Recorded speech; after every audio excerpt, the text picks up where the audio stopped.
Hey guys, thanks so much for tuning into my channel. If you're not sure who I am, my name is Porsche Lua.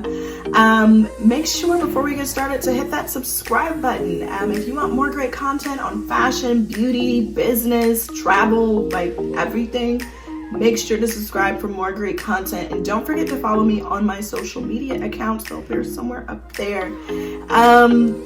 And let's just go ahead and get started. So if you've tuned into this video, you know based off of the link that this is going to be how to plan your vacay on a budget in 2020, 2019 and beyond, okay? Like anything that you, anything that you need, like I've got you covered. Like if you wanna make sure, and I am a stickler for making sure I can spend my money on things like food, drinks, like excursions when I go, like that's what I mean. Like you want to make sure that you get a good budget-friendly trip for whichever bracket of business life that you are in. Okay, so let's get started on that. So the first thing, this is gonna sound funny, but it's legit. Think about who is invited. Like, who are you inviting? Is it somebody who does not plan what they're going to do, like, and they just want to do whatever happens, or whoever first pops up at the beach with a sign that says, hey, I got a deal here? Like, are you traveling with that person? Think about that, plan for that, because then maybe you should plan ahead. And if you need to know how to plan ahead, I have a previous video that you guys can check out too on just like tips and tricks for traveling in 2020. But okay, that being said, think about who's invited. And this brings us to our second thing, which is set a budget. So if you have a budget and you only want to spend $1,500 or $2,000 or whatever you plan to spend on your vacation or whatever it is, make sure you set a budget, put the things that you want in that budget and go for it. Like whatever it is, everything that's going to be doing, and so we're kind of doing this in step format, everything that this details is you sticking to that budget. So within those parameters that you have set for yourself. So other than who you're thinking about who's invited, you need to know what your budget is. Like these are our two factors. Okay, so now our number 3 is book or plan at least 6 months in advance. Okay, so typically you're gonna book about 3 to 4 months in advance for like things such as hotel or airfare or whatever, but you need to be planning well in advance. When you're planning well in advance, you can see who, like what excursions you want to do, what hotels you want to stay in, what deals they have. You can kind of barter a little bit better compared to last minute. Like, and these are the things that you want to do. Like, these are things that you should be doing. So that way you're going to get the best deal across the board. Like, you know what you want, you know what you're going in for. And this also comes back to number 1 about thinking about who you're going with. Some people don't like to plan, but if you know that you want to make sure that you like have a trip that is like on a budget, but it's beautiful, like all these Instagram models that you see, like you're gonna need to make sure that you plan this. Like, so think about who you're planning, what's your budget. So we're still back to that. So now step 4, use booking sites for rooms and like airfare. So, well, yeah, for rooms. So like, that's like Airbnb, hotel.com. Oh, and then like one that I actually really like, and I've done this before with like a few friends, bookit.com. I believe it's just bookit.com. It's really good for resort deals and like flexible payment options if you need that. Like, I'm not gonna assume anybody's pocket, so if you need a flexible payment option because you really want to go somewhere and you've been working hard, but you have to, plan accordingly because you're an adult, nobody's giggling about that. Okay, like do that. Do what works for you. Do what works for you to have a beautiful trip. Like, don't do it based off of anybody else. So use those sites to get the best deals. Again, Airbnb, like if you get on Airbnb and you do it in advance, like you're gonna get better rates. Like sometimes people set their rates out for a long time, but sometimes you'll get like discounts. Like if it's your first time using Airbnb, sometimes 10%, 20% off. Like hotel.com, they usually have some really great deals. Like I've booked some hostels or some like beautiful hotels on there also, like real Instagram worthy stuff, because that's a good time. Now number 5, because all right, you've got a place to stay when you're there, but how you gonna get there? Like, these are the things you gotta think about. How am I gonna get there? So what I like to use to plan my trip And I actually have a couple of different sites, but check all of the airfare sites. There's Cheapo Air, there's Kayak, there's Travelocity. Check all of these and check them on incognito.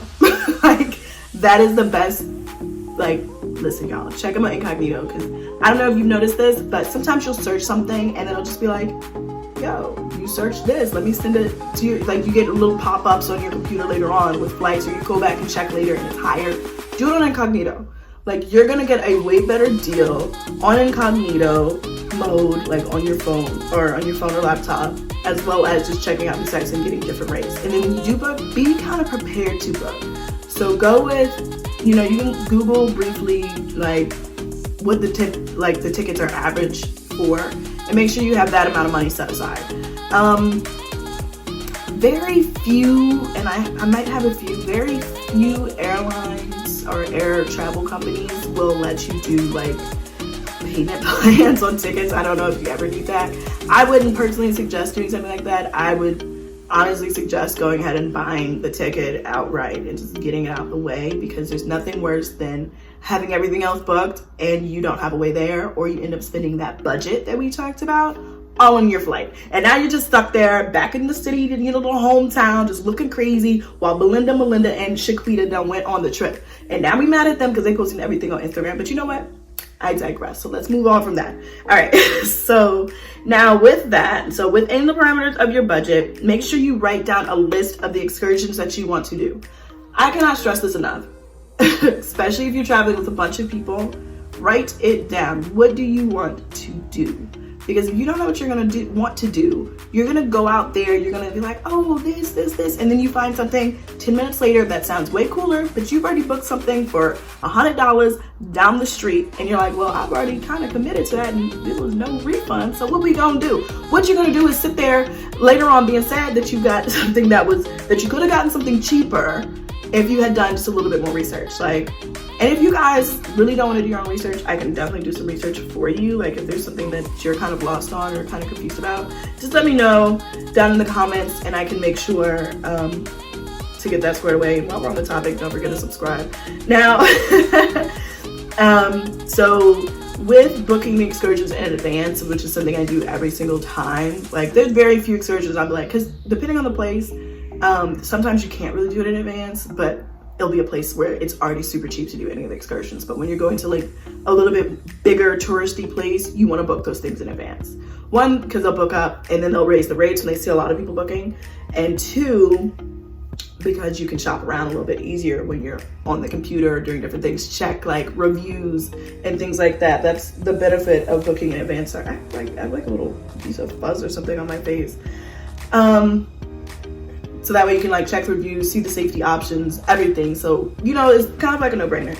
So now, another thing when planning a trip on the budget, this is number 7, food and beverages. Do not eat out every night that you don't have to. So what I mean by that is, sometimes you will stay at a beautiful resort and you don't get an all-inclusive, of course, because it's, anyways, we're gonna come back to that later. You don't get an all-inclusive and you're spending a ton of money at the resort. But mind you, this is like $20 per person per plate.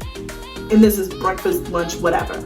You know, whereas if you do like an Airbnb, or if you do like local places, you're gonna spend just a couple of bucks on food, like at the most, just a couple of bucks.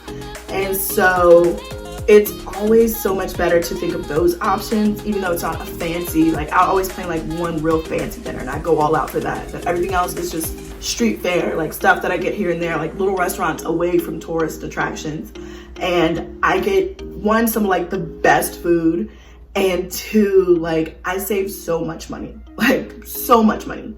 So that's the same thing with alcohol. Like I'll go to the local liquor store before I do like a bunch of alcohol at a bar. Like definitely you're gonna get some pretty, like I've gotten like really cheap drinks out at bars, like in beautiful countries, and you can definitely do that.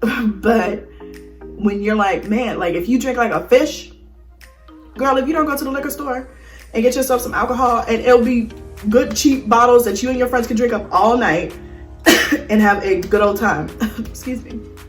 Okay, so now my last thing, number 8, and I'm gonna let y'all go. Okay, do not do all inclusive. You literally throw so much money away. How many times have you paid the extra $200-300 for all inclusive? Like, only if they're running a special that's similar to doing the non-all inclusive option would I suggest to do it.